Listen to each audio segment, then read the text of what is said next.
engage both hands, you've got a much higher chance of having a good recovery. Studies that have looked at recovery of hand and arm function after a stroke, they've been stuck at 50% for many, many decades. The loss of function of one of your primary tools to interact with our physical world is very, very significant. We're all trying to become our best self, and becoming our best self may mean recovering from an injury, or it may mean continuing to improve even though you've got full function. It's the same process, and it's a global process in the brain. Tons and tons of studies are showing that your overall brain health is critical to your overall physical well-being. All right, so today we've got Luke Barr, Director of Neurology at Deaconess. You're a neurologist, as well as we'll talk about some other things. He started a company with a new product he has that's really interesting, so we'll just dive right in. So give me the rundown, Luke, because I know some of your story, but I don't know the whole thing. So if you want to even go back to childhood, where'd you grow up? How'd you take the path that you took? Sure. So I'll try to make that brief and relatively superficial. Sure. Because otherwise you could be sitting talking about somebody's life forever, because we all lead interesting lives in our own way. But basically, I'm from New Jersey, grew up there, went to undergraduate there at a place called Caldwell College, then decided to go into medical school, went to medical school at American University of the Caribbean in St. Martin. Then I did some research, then I did some surgery, then I did neurology at Chapel Hill at UNC. And then I finished that up and moved out to Evansville and began working as a neurologist here. So that's the kind of professional highlights. Okay. As far as growing up, I always loved to fish. We used to kind of do winter sports, skiing and things like that. I used to play hockey as a kid, fenced as a young adult and in high school, which was a lot of fun. Yeah, that's something you don't see very often. Yes. It's a small group, but very intense associations. Yeah. People that do it kind of love it, and it's sort of like fishing in a way. It's like you meet another fisherman. Yeah. You're like suddenly friends. Same thing with fences. Like you meet another fencer, you're suddenly friends as well. Yeah. Cool. So neurology though, how did you get into neurology? Excellent question. So I always was fascinated by the brain. Yeah. And I was trying to figure out, neurology or neurosurgery. I did some surgery and felt that I could have a better, larger impact doing neurology. Okay. What draws you to something as a child or even as an adult is impossible to assess. Sure. But I remember very distinctly having a thought when I was young, and I realized all of a sudden that sort of the brain is kind of what defines your existence, in the sense that you perceive everything through your brain and you control yourself through your brain. And I had this one realization one day. Literally my thought was, cows are huge. Yeah. And they've got a brain that's relatively small. Sure. And that allows them to go through their existence. And I'm small and I have a brain and it allows me to go through my existence. Isn't that incredible? Yeah. That's neat.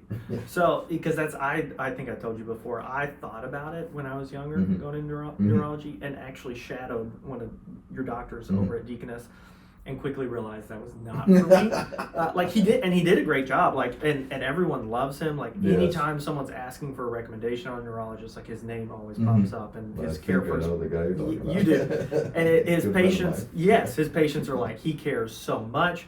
But I watched his day of he would take his notes and everything, and then he would go into these patients that are in usually awful circumstances. Yes. They're going into, they know they've got dementia, they're going into that Alzheimer's, or they've got some major issue. And so I watched these patients just breaking down crying. Yes. And he's seeing this over and over and over, and then has to take notes and then do it again. And I'm like, that's awful to me. I could not. I would be crying in my office every single day trying to work through it. So how is that a tough part? Absolutely, especially when you start out in medicine. Yeah. And to survive in medicine, to be successful in medicine, you have to learn how to compartmentalize that. Yeah. And everybody does that differently, and some people don't do it very successfully, and that really, really wears on them. Right. Especially when you add in all the other negative things associated with medicine, bureaucracy, government, insurance, administration, all this kind of stuff on top of all that. And a lot of times also, especially nowadays, because so much trust has been eroded in the medical profession and in science in a lot of ways generally, Yeah. especially over the past few years, you know, you're also now kind of like the bad guy that everybody's pointing the finger at. Yeah. So that's altogether, when you look at the statistics, physicians have very, very high suicide rates. Really? And that's a big, big part of it, you know, the constant emotional strain. Yeah.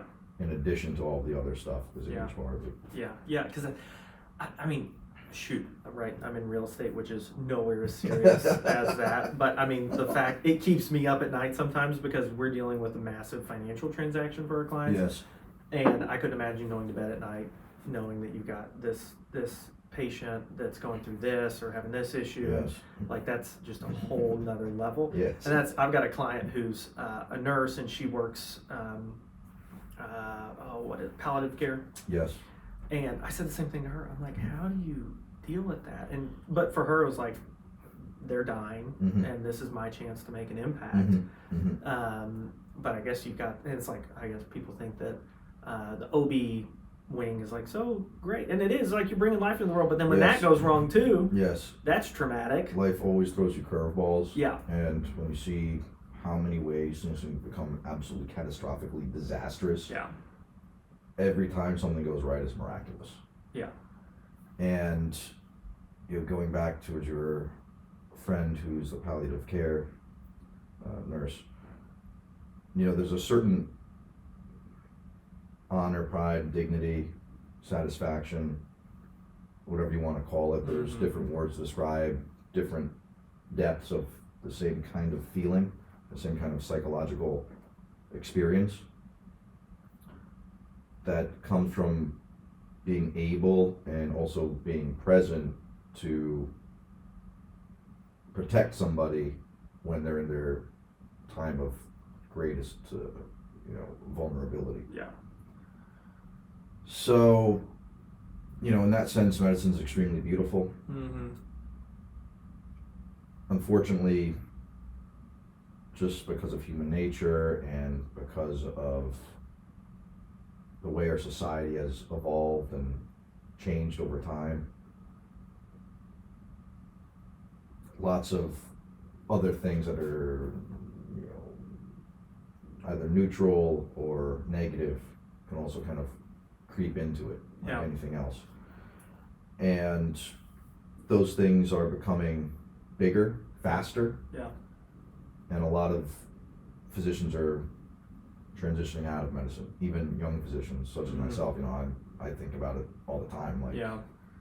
you know, and I might just walk away now, you know, and I'm very young, early in my career. I've been lucky that I've been driven. I've accomplished a lot, pretty much everything, you know, you could want to accomplish.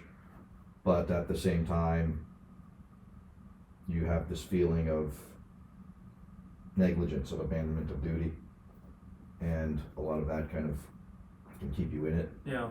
even when you feel like maybe you should be getting out, because the balance is changing about how much good you feel you can actually do, Yeah. because of various circumstances that are completely out of your control and Yeah. you know, symptoms of a societal change. Yeah. So it's a big topic. You know, Yeah. there's a lot of rabbit holes you can go down.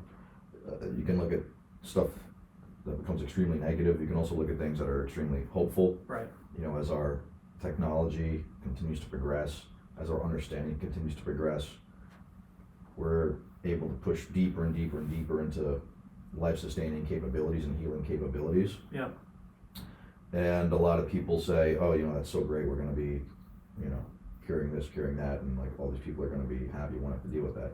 And on the one hand, that's absolutely true, but on the other hand, you're always practicing at the very edge of modern scientific capability.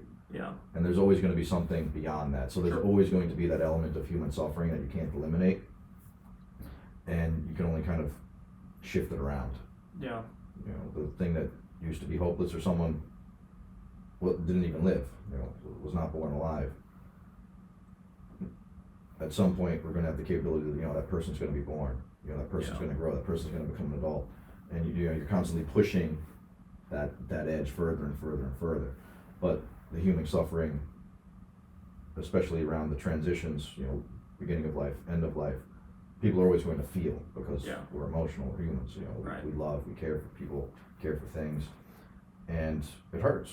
Yeah. And we are not able to change that process, that process of birth, life, death, and that cycle. We can't change that cycle, no matter how many knobs we can fiddle with. Yeah.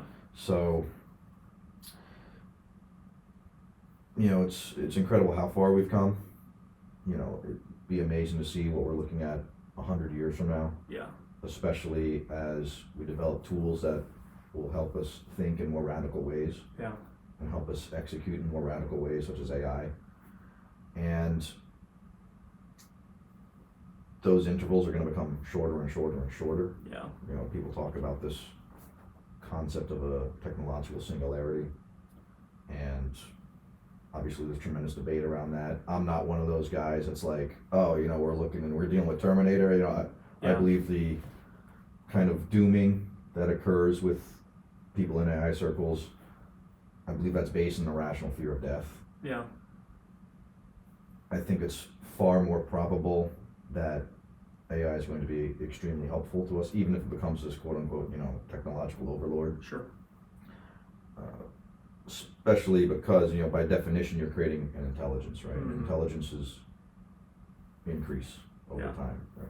So if you're talking about something that is geometrically amplifying its intellect, the only time that would really be a threat to us is when it's in the subrational stage, which is what humans are in, for the most part. We're subrational creatures. For good or bad, we can't say. But when you're subrational, you can have a failure of rationality, and that's what leads to violent altercations and interactions between humans. If we can get one another to see each other's perspective and agree on a rational path forward, we don't have to come to blows, right? Right. You only have to come to blows when the discussion has failed. Yeah. So something that is constantly and rapidly increasing its intellect will only be in that stage for a very, very short time, at which point whatever objections we may have would become irrelevant. Yeah. In order to, trying to stop or alter its course in some way. So I don't see that being a real issue. There was so much to Yes, dig in there. A lot of unpack there. Yeah, and a lot of it goes over my head, but I don't think so. Yeah, so the AI thing though, that's fascinating, because I was just listening to another podcast where it was a company that they're doing health stuff, right? And their goal is to integrate AI into it, not from a giving advice perspective, but where their patients can essentially log on and at least get basic information of the status of their care or their diagnosis or their treatment. So it's not taking the place of the doctor, obviously, which you don't want it to. We don't want it to. Yeah. Well, I'm nervous. I don't want a computer telling me what to right. It'll be happening sooner than you think, I think. Well, and so that's my question is, what place does AI have in the medical field then? That's an excellent question.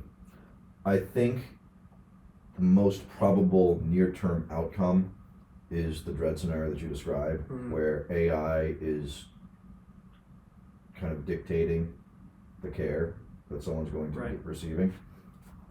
And we already see that happening. Unfortunately, with insurance companies, there's a lot of stuff going on with certain ones that are apparently routine offenders. Using AI to make certain judgments. And that's not going to change. That's only going to increase in the near term, unless there is a very low probability of radical change in our current social paradigm. Okay. Which is unlikely to occur without some type of catastrophic systemic failure. Yeah. So why is that going to happen? You have to understand that the goal of the payers, which is primarily the government, and then kind of in concordance with them, the insurance companies, is to make things as cheap as possible. Right.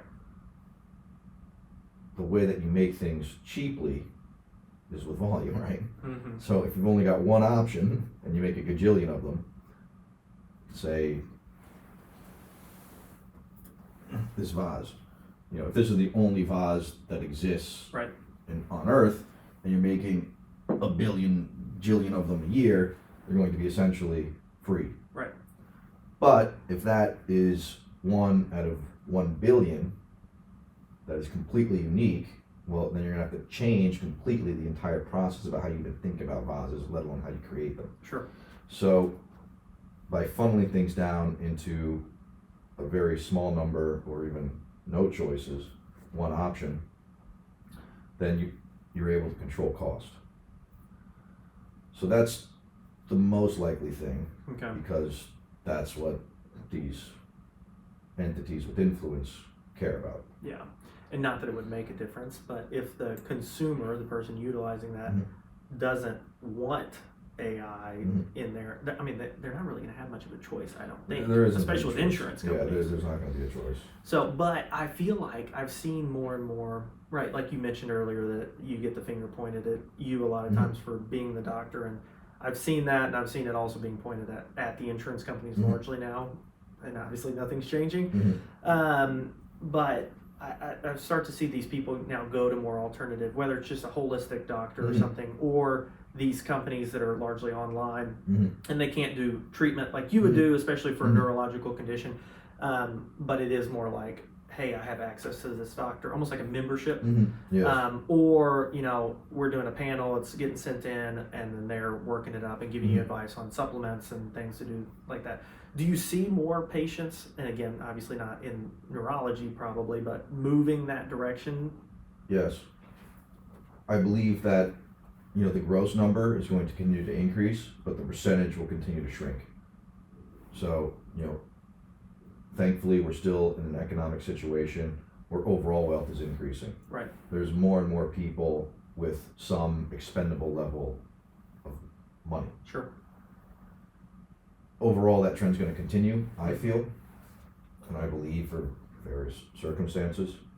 So there will be more people who are able to afford that as the population continues to progress, but I believe that it's going to be a smaller percentage, because we also see that the gap between the people who have extra monetary capabilities and those without it continues to grow. Yeah. Okay. Yeah, and the insurance company thing, the more I think about Very it, nefarious. yeah, the more angry I get. Yes. But every doctor I talk to, because I think the issue is a lot of Calm people. my nerves a little bit here. Yeah. A lot of people lump in doctors with insurance, the whole profession or the whole realm of things. Yes. But every doctor I talk to, I think, is equally as frustrated with insurance companies and the way they're operating. But I mean, that's never going to change, is it? Not without some very radical changes. Yeah, which would have to come from the government, right? Most likely, you know, society is not at a stage where it would force that kind of a change. Right. You know, and force is the correct word. That's why I said, you know, without some catastrophic systemic breakdown, is that going to change at all? Yeah. So, you know, and then, you know, getting back to sort of the beginning of that question about, you know, roles of AI in medicine, you know, I said I believe to be the most likely near-term outcome. Yeah. I think medium and long-term is that they're going to be tremendous tools to help doctors and patients, you know, continue to forge that bond between them in new ways. And, you know, that's going to include just social interactions, emotional interactions, but from a physician's perspective, I think, and I think also from a patient perspective, although sometimes people disagree, diagnosis and management is going to become, I think, much better, and I think AI is going to be a huge component of that, because you'll be able to analyze things much more deeply, almost instantaneously. Yeah. You know, you're talking about potentially even manufacturing things instantaneously. You're talking about assessing someone's individual genetics in the context of their disease process, which could be an acute infection, it could be the flu ain't going to go anywhere. Yeah. You know, cold's not going to go anywhere. But what if you're able to, you know, isolate the exact genetics of that particular strain that's affecting your patient in the context of their own genetics, and then instantaneously create something, you know, probably some type of genetic therapy that would help them to recover from that cold more quickly, or any other, you know, a number of genetic diseases, or, you know, really things we probably can't even imagine, beyond diseases like dementia, various forms of dementia, or what we call these prions, which are types of proteins that have an abnormal configuration, and because of that abnormal configuration, when they contact proteins in a normal configuration, they kind of force or somehow cause those proteins to become abnormal. Okay. So so it's a very, very interesting, albeit poorly understood, disease process. Yeah. So things like that. I mean, it's going to be literally everything. Yeah. And managing extremely complicated things rapidly, and also probably even aiding in the management of things that are far less complicated, and probably also helping us go in directions that would be radical to us right now. Yeah. Or might be normal to us now, but 100, 200, 300 years might be radical to us then. Right. So your norms are always changing, and something that seems extremely abnormal to us now may be normal then, and something that seems normal to us now might be abnormal in the future. Yeah. Well, or at least unusual. It might be a natural process like birth. Right. Like C-section continue to trend in a certain direction. The possibility, and people are talking about cloning and all this kind of stuff. Yeah. And kind of growth of humans outside of the womb. So who knows what's going to happen? Yeah. It's impossible to predict. But in such a scenario, like, do you ever see the Superman movie? Like the I think it's called Man of Steel. Yeah. I mean, it's been a long time, but yeah. Yeah. So like back on Krypton or whatever, like Yeah. they haven't had a live birth in like whatever, a million years. Yeah. But obviously that's the way everybody was born way, Sure. way like a long time ago. So in such a scenario, obviously something that was the normal natural process has now become completely flipped, and the AI is like, actually all you gotta do is push, so it's like, Yeah. so something that seems extremely normal to us now could become extremely alien to us in the future. Yeah. Or vice versa, it's impossible to predict, as I said. Yeah, well, and like talking about breaking it down to that genetic component, that seems wild, but you are, I mean, from those companies I've seen, like they're trying to do more and more of that and break it down to the individual person. But yeah, that'd be wild. But you see where medicines come from, and like you said, I mean, it is. If you brought someone from the 1850s to today, they'd be like, this is absolutely crazy. Yeah. But yeah, the thought of all this stuff would be like, would blow everyone's minds if that actually came to fruition. Well, cool. So, okay, so I want to dive into this. So you have been doing this for a while, right? Yes. And then you had this desire, and I'm curious what really sparked it to create this product, right? Okay. And this company, Plasticity is the company, and then what is it, Polyform? 1H. 1H is the product. So, which we've got some of them here if you're watching the video. So what started the road down this of you creating this? Interesting question. So one of the biggest problems in neurology, and one of the biggest problems in modern medicine, is what's called stroke. Yeah. Right? Well, what's a stroke? Stroke is a sudden onset of a specific neurological change. Most commonly, we use that term to describe a cerebral infarction, which basically means a part of the brain had a lack of sufficient blood flow for a long enough period of time to cause a lasting injury. Okay. So those symptoms set on immediately, and then they'll persist through time as the person continues to live their life. Because not a small amount, but around 20% of strokes actually lead to death. And if you're able to get everything going correctly, hopefully you can reverse that. But still, the numbers seem to be pretty steady around 20%. That. So 80% of people are living on with those deficits. And strokes occur at a rate of approximately 800,000 per year in America. I think the last number is like 790 something thousand. Okay. 800,000 is a lot easier to remember. Sure. So as a neurologist, you're seeing this very, very frequently. One of the major problems in society, as I mentioned.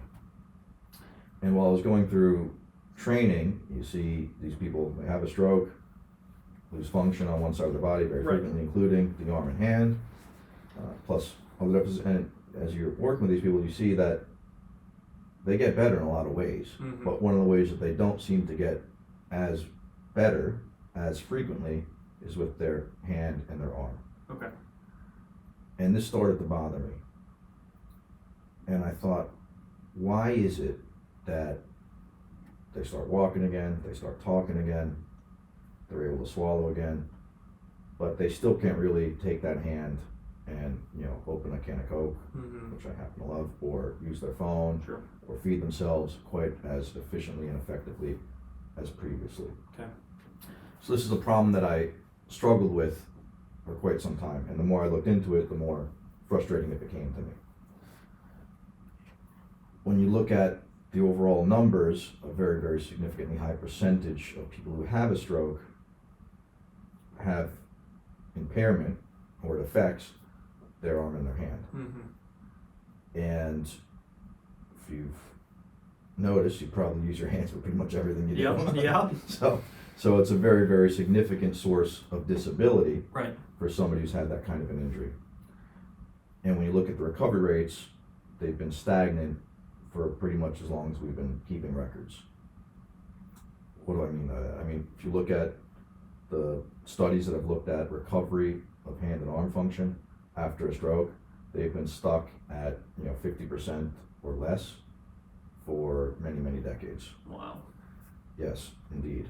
And when you talk about being independent and living your life, the loss of function of one of your primary tools to interact with our physical world is very, very significant. Yeah. So I was like, why is that? Why is that? Like we see them doing all this stuff in the clinics and in rehab and in the hospital, or they're working with these squeezes, they're working with these putties, they're trying to point to things and grab things. And that's when it suddenly hit me. I was like, you know what? We've got two hands. And pretty much everything we do, we're using them both at the same time. Right. So these therapeutic modalities that focus on only working the hand that's been compromised are missing out on a huge part of the way that hand is designed to interact with the world. Right. And that's with its partner, the other hand. So when I started looking into that, I saw that over the years some studies have been done that showed that when you engage both hands, you've got a much higher chance of having a good recovery. Okay. And then I sat down and started thinking about how can I make something that is mass producible, engages both hands in a novel way, and that is affordable to the average person. Yeah. And after going through that process for some years, I decided that simple is best, and you wanted something that would kind of open the hand. So if you look at the size of things, it kind of keeps the hand open. One of the problems you get is the hand kind of closes up, so you want something that opens the hand, that fits into a sort of very ergonomic space, and is also rigid and non-compressible, because most of the things that we grab are hard. Right. And if you can check all of those boxes, then you have created a tool that you're going to be able to get to 800,000 people a year and not break the bank, and give them a new way to work towards recovery. Yeah. So that was the kind of impetus, but turns out I've got people with all different sorts of things using it, even people that are, completely 100% highly functioning. Yep. Use it, and I use it, they swear it kind of gets their brain going in a slightly different way. Yep. And I love it. So. Yeah, I could see that, because when you were Oh, yeah, explaining yes, this to yes. me and I was messing with Yes. it the first time I did what I was supposed to do with it, I'm like, hold on, I've got to think this through, especially when Yes. you switch hands. Yes. I was about to lose it, because I'm like, Yes. this should be so simple. It It's should not be, simple to me, but you do. I mean, it's not so difficult. Obviously, It's not that so you difficult can. that you're going to give up on it. Right. If you, I tell people when I onboard places, I tell people, it takes 30 seconds to learn how to use it, basically. Right. And then it's that kind of iteration and using it in kind of, I recommend short intervals with increased frequency to kind of tickle that brain and keep that brain sort of active. Because when you're working with your hands and coordinating different actions with two hands simultaneously, it activates your brain in a different way. Yeah. And more data are now telling us that when you activate your brain in that particular way, it increases your brain's ability to create those new connections. Okay. So getting back to what I was talking about high performing people using it, the reason why they feel like it helps them is because it's activating the neuroplasticity, which is allowing the brain to create new connections more efficiently, which allows them to get better at whatever it is they're trying to get better at, whether that's creative thinking for business strategy, or I got people riding motorcycles, gymnasts, other sports people. We're all trying to become our best self, and becoming our best self may mean recovering from an injury, or it may mean continuing to improve even though you've got full function. Right. So it's the same process, and it's a global process in the brain, and tons and tons of studies are showing that your overall brain health is critical to your overall physical well-being. Yeah. Studies are now correlating people's dexterity, at our age, to their mood when they're 60 and 70. Yeah. Better dexterity, less chances of depression, less chances of anxiety, less chances of falls, less chances of cognitive decline. So all of these things are connected, and it's becoming more and more apparent that our overall brain health is a critical component of our overall health throughout our entire lives, not just in any particular focal moment. Yeah. Well, and the first time you showed it to me, I gave you a really hard time about this, which I have to. That's me, right? I'm going to be honest. But then once you broke down, there's so many little things that went into this.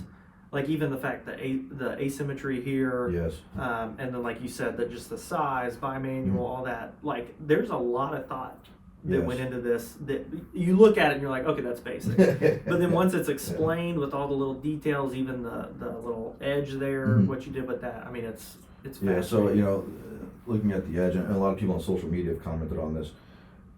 Anytime that something's made out of multiple components, you're going to have a seam. Absolutely.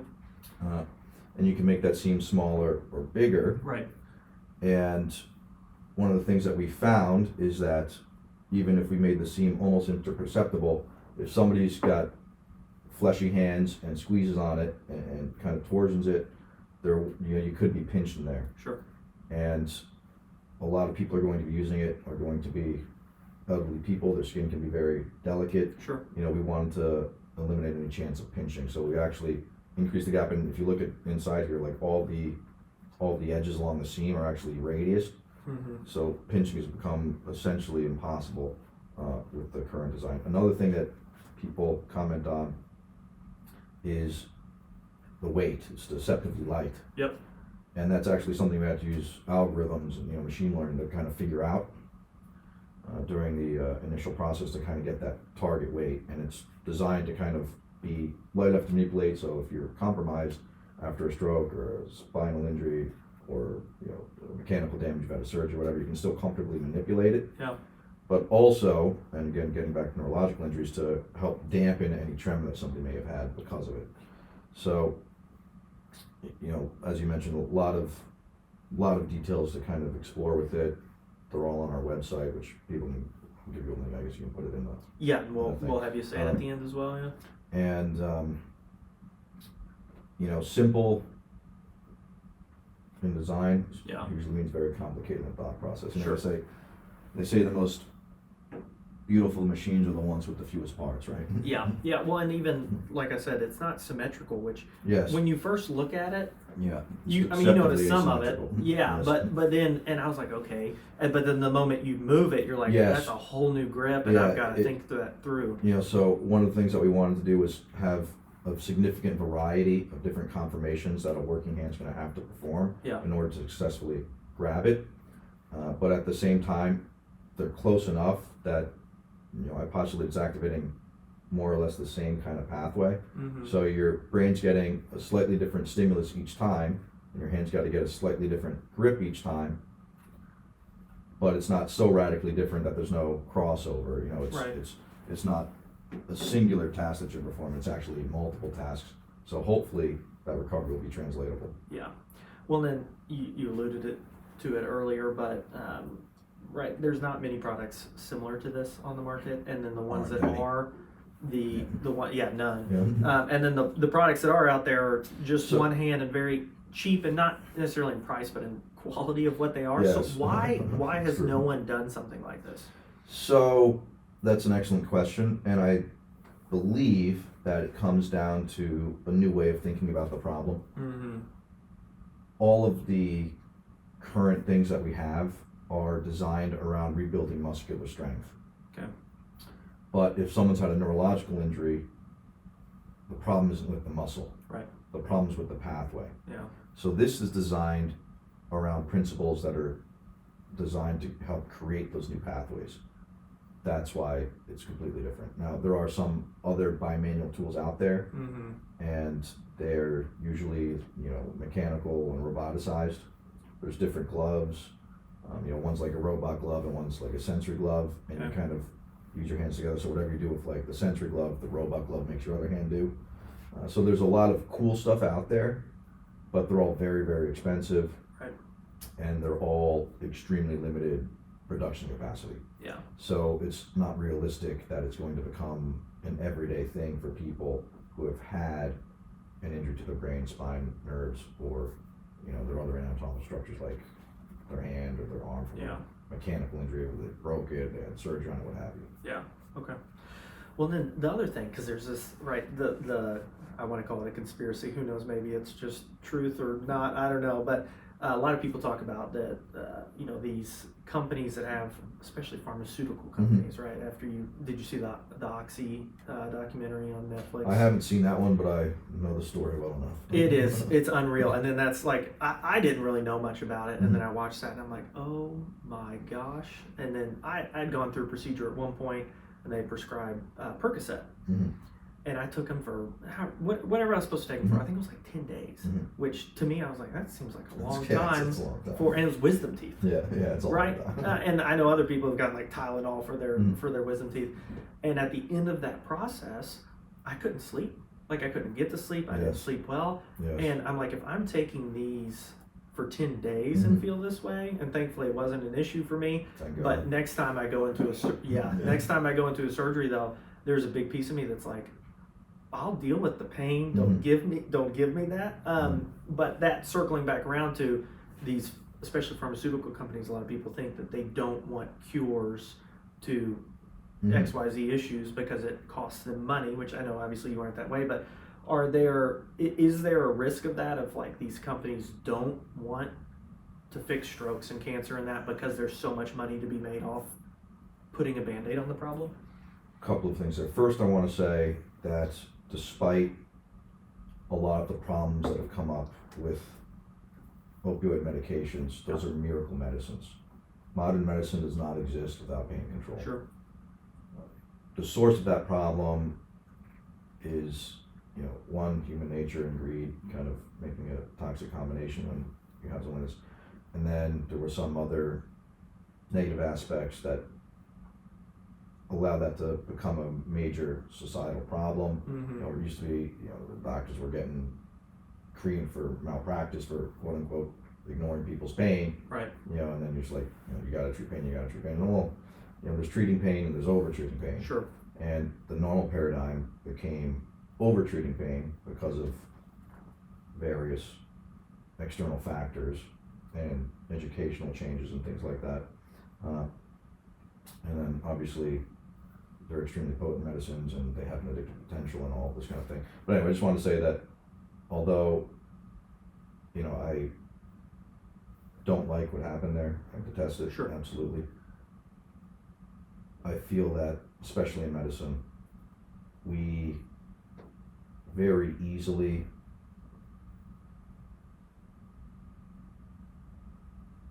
blame the medication for the negative aspects and forget about the benefits. Yeah. And anything can be good or bad. Oh.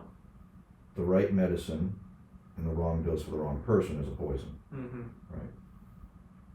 At the same time, wrong medicine for the right person, the right dose could be a miracle. Yeah. Right. So, and we're starting to see this more and more with these kind of older medicines that were tried for one thing, were disastrous and kind of shelved, and then somebody thought about it, it's like, you know what? If we kind of control for that and use it in a slightly different way for this other group of people, it's miraculous. And we're actually seeing that a lot with multiple sclerosis drugs. Oh, really? Certain things that were designed for cancer treatments that were catastrophically horrible Uh-huh. in way lower doses for a completely different type of medical problem Right. are miraculous. Yeah. So we have to be very kind of cognizant and very rational that we don't throw out the good with the bad Sure. and don't get stuck in this paradigm of, good versus evil or, good drug, bad drug, etc.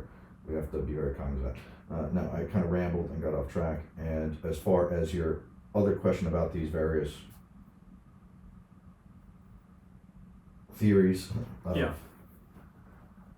why this or why that, it's impossible to say. It's impossible to ascertain someone's motivations because we can't ascertain our own. Right. There's definitely a component of greed. There's just human nature, definitely a component of underhandedness, Mm-hmm. I'll say. If that's a coordinated strategy to limit human productivity, human lifespan, or human wellness, it's impossible to determine.